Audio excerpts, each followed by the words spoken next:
শেখ হাসিনা জালেম, শেখ হাসিনা মুসলিম না, শেখ হাসিনা উমুক, শেখ হাসিনা তুমুক, ও তো চলে গেছে, পালাইছে। এখন চাঁদা খেয়ে নেয়। কি বলে এটাকে, কোন কোন জেলা প্রশাসক কোন মহিলাকে জানা, সে ইজ নো মোর, তার বাপের কোনো মূর্তি বাংলাদেশে নাই। বহু জায়গায় তার বাপ দাদার নাম পর্যন্ত মিটে গেছে। এখন অপরাধ কে করছে? তোমাদের এসব কৃতকর্ম প্রমাণ করবে শেখ হাসিনা দোষী না, তোমাদের এসব কৃতকর্ম প্রমাণ করবে আমরা বাংলাদেশিরা দোষী। এই লোকটারে আপনার কাছে ভালোও লাগদারে আবার খারাপও লাগদারে। ব্যক্তিগতভাবে ওনার সব মতাদর্শের সাথে আমিও মিল রাখি না, কিন্তু মাঝে মাঝে উনি যে কথা বলে রে ভাই, ওর কথাগুলো আসলে চিন্তা করার মতো। এই যে কথাটা বললো, এটা কিন্তু আসলে ভাবার মতো।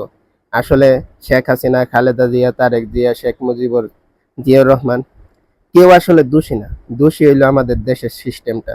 আমাদের দেশের সিস্টেমটা এমন ভাবে তৈরি করা যে সিস্টেমটার কারণে যখন কোনো শাসক আমাদের উপর আসে তখন তারা এমনি এমনিই ফেসিস্ট হয়ে ওঠে।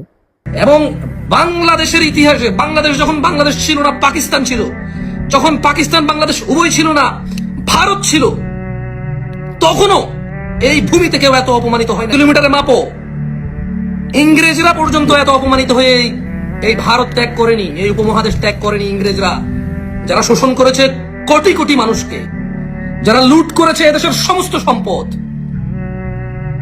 ইংরেজরা পর্যন্ত এত অপমান হয়ে যায়নি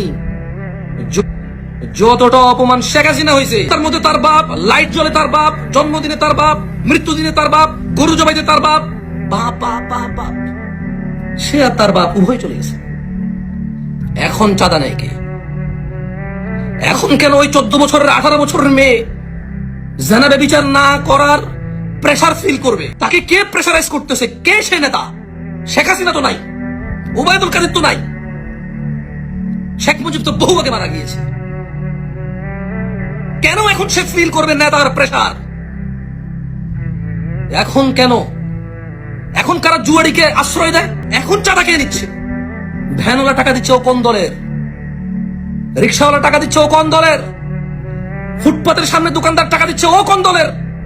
পানি বিক্রি করে ফেরিওয়ালা, আমরা বিক্রেতা, ও টাকা দিচ্ছে ও কোন দলের? ও কোন দলের? মেয়েকে ইফটিজিং করে, কিছু বলা যায়? আসলে এই কথাগুলা কেউ বলতে চায় না, হয়তো ভয়ে বলতে চায় না বা যে কোনো কারণে বলতে চায় না। ওনার কিন্তু একটা বৃহৎ ব্যবসা প্রতিষ্ঠান আছে, এরপরেও যে উনি এই কথাগুলা নির্ভয়ে বলতেছে, এটাই কিন্তু অনেক কিছু। আপনি অনেক কিছু বলতে পারেন তার বিষয়ে, যে সে এমন তেমন, কিন্তু এই কথাগুলো কিন্তু সবাই বলার সাহস করবে না।